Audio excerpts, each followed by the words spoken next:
We're just going to do what everybody wants to do. So then the answer to this is, any party, this is paragraph D, any party who wrongfully fails or refuses to sign a release acceptable to the escrow agent within 7 days of the receipt of the request will be liable to the other party for 1, damages, 2, the earnest money, and I love this one, 3, reasonable attorney's fees. Anybody know what that means? 4. That's reasonable attorney's fees. And the cost of the lawsuit, the court costs, etc. So it's hard to get an attorney to take a case for $800, but they can go to court for damages. It used to be 3 times the earnest money in this contract. They changed that in November of 2015 to this because it allows a lawyer to go after a greater sum of money. Damages, ambiguous. I don't know what damages means.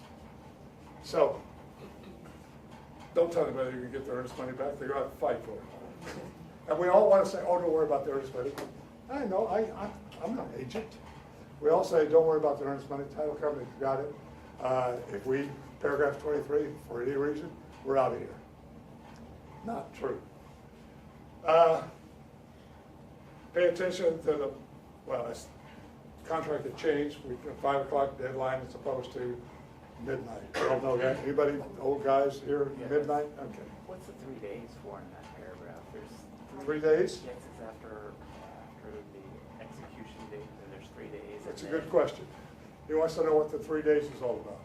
Upon execution of the contract, first page of the contract, it says that the buyer will give earnest money upon execution of the contract by all persons.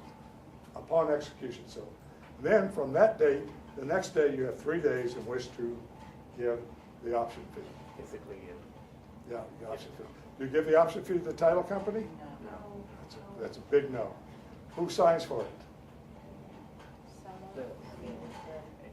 Agent or the agent's broker? It's really simple. 2 rules. Earnest money to the title company on execution. Oh wait, I got a problem. We got the contract signed Friday night at 10 o'clock. Does this happen? Every time.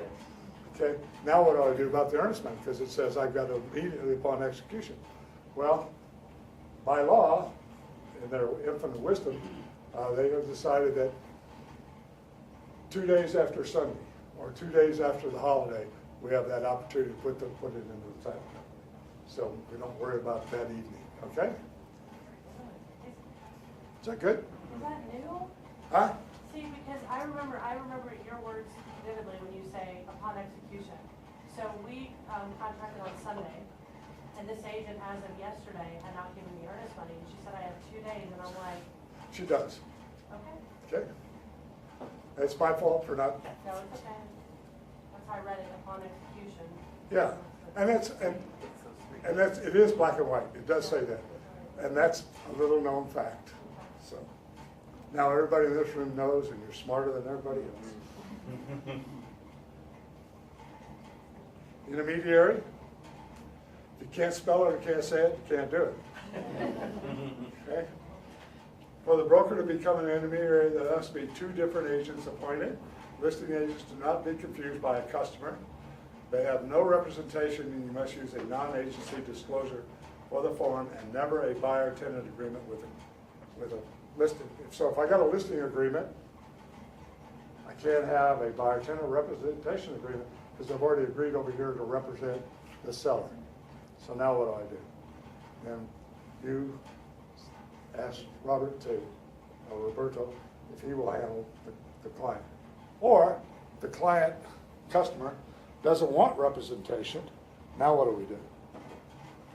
We have forms. We have the IBS form that says I don't want any representation, and we have a Keller Williams form. We take it a step further to explain you have no representation. Caveat emptor, buyer beware. Okay? In that case, if I refer somebody, can I ask them the penalty? No, because then it wouldn't be a hands-off transaction. Okay. He would be, it's got to be arm's length. Okay? a good idea, but no. Now, what you would do is you referred something to him and you refer some commercial deal to her, and it would be a wash. And he would refer something really big to you, and he just referred something small to you. Okay, our offices. Portfolio, Fredericksburg, Dominion, Kerrville, City View. Heritage, it's a different company, so we don't have an intermediary problem with them, do we? No. And KW Legacy, we don't have a problem. They're a different company. And sometimes the confusion is that John Flournoy is the broker for both companies, but he can be a broker for a multitude of companies. But it's not an ownership. We have two different owners on this, okay? Or three different in that case. So. Because we used to be, right? We used to be. It used to be, yes. Because Craig was the broker for both. Both, Yeah. that's why, okay. So, good. For us who've been around for a while.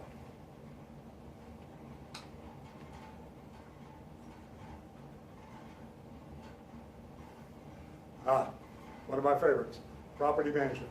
If you own your own properties, you can property manage them. What do I have to do if I property manage my own properties? Anybody? Do I have to have a separate account? Yes. Can I commingle my funds? Can I take their deposit, buy groceries at HEB? No. So you still handle it like a business. You run that account. If you want a property management, well, do a property management, then you need to be a broker at Keller Williams City View. You have to be a broker. You have to be proficient in property management, and that requires taking a few courses. And I encourage you to do so. We have a lot of agents in this company, Keller Williams, nationally, who have supplemental income on a monthly basis because they've got 10 or 15 houses they manage, and they do it right. And typically, I have to be on the account, and they have to send me a monthly statement, okay? So that I know when, and the reason Trek does this, by the way, is so that they don't have, how many agents in San Antonio? 10,000, 11,000, whatever the number is today. They don't want to investigate 11,000 accounts. So they'd rather go to somebody like Keller Williams, have one guy, and they go, and if I have three people here that are property management, it's only three. Does that make sense? It's a Trek rule. So, any questions? Am I going too fast? You sure?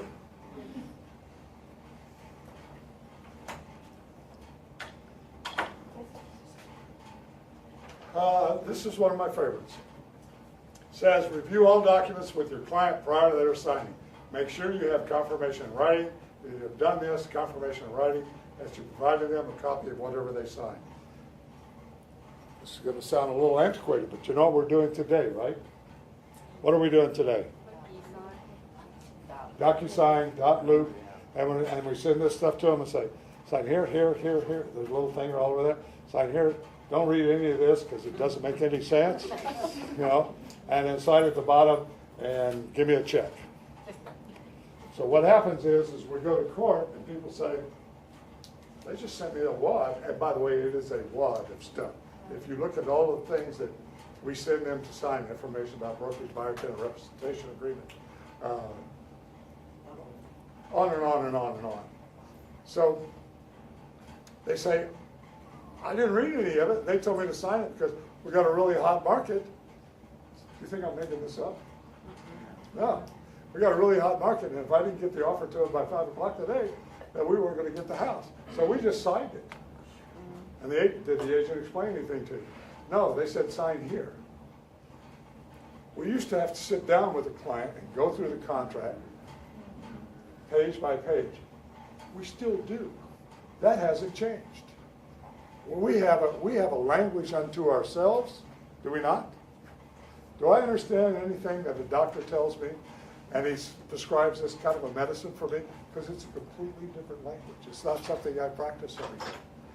We think we're familiar with the real estate forms. Some of us. I don't think you are. Okay. We think we understand them, and we think everybody else does. We do that, because we can zip right through them and fill in the blanks. But you know, when you fill in the blank, there's something before the blank and something after the blank, and they all have consequences. So go through the forms with the clients. Go through them. You know, when you're riding around in the car and you're looking at 100 houses, and you've taken to Denny's twice, and whatever you do, you know, right? You were saying. Yeah. And it's nice and hot now, right? We all want to ride around in a car with somebody. And here's what we do, guys. I'll tell you this. This is a golden tip. Not part of this program, but something you need to know. You showed them 60 houses. You're beat, they're beat. Everybody's going to go home. You drop them off at their car. And on the way home, they drive by a subdivision. It's got open house and flyers all over the place. They go in and they buy a house, and they call you and say, "You're going to be so happy for us. We bought a house." "Oh, you're not on the contract." You know, here's what you do to avoid that. Stop at a stop and go 7-Eleven, buy them a half-gallon ice cream, give it to them, and say, "You guys enjoy this." They have to go home, they have to put it in the freezer, and it's over.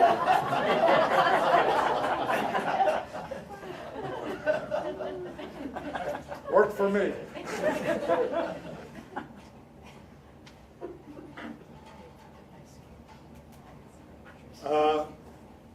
Team agreements. Anybody on a team? Oh, we are. We've got some people on a team, a group, whatever we want to call it. Anybody else? Team agreements, read them carefully. Know what you're going to do. Know what you're going to be responsible for. And you talk to Jack. We do have those. Jack has kindly developed these things after a lot of problems that we've had with teaming, because teams are like a marriage sometimes. They just don't work out. Good friends, sometimes it just doesn't work out. So have an exit strategy. Well, Jack has a prenup, if you will, and divorce decree, if you will. So he's got all that done. Do not reinvent the wheel. Take a look at your team agreement that you've got now and see if it's something, if we decide not to do this tomorrow, where would we be? Because there will be leads in flux, customers in flux, stuff. So we don't want a problem down the road, do we? Because we liked everybody we started out with, right? I've been married 6 times. I liked them all. She thinks I'm kidding. So that's very important. And Jack is very kind about doing that. He would rather do that than have to go through Cornerstone. They were nice people too, sponsoring our thing. Seller's disclosure, documentation. Bo Blackburn. Anybody know who he is? He's an attorney in Austin. He's also on the broker lawyer committee for us at Trek. So he's been around a long time. He knows what he's doing. Bo came up with something called transactional issues, information about brokerage services. You got to have that. Everybody knows that and knows where to get it, right? Then he came up with Seller Shield. Is this the first time for some people on Seller Shield? Okay, here's what Seller Shield is. It says, this is our $20,000 promise. You go online, you buy it online, it's $199. Buy it at closing, it's $299. If you buy it online, they allow you to fill out they help the seller fill out a seller's disclosure. Do we help them? No. We say, here. And sellers make mistakes on that. This takes them through it, all the way through it. And then it says, by the way, if you get sued, we're going to cover you up to $20,000. That might be 2 hours for some attorney, but I think they've got on here up to 80 hours, okay? We want you to present that. Again, we're in an E&O program here. We want you to present this to sellers in the light that it's meant. Everybody in this transaction has some coverage, do they not? Do I have coverage? We got the coverage, right? Does the other agent have coverage? Yes, they do. Lender, yes, they do. Inspector, yes, they do. The only person that doesn't have any coverage, and by the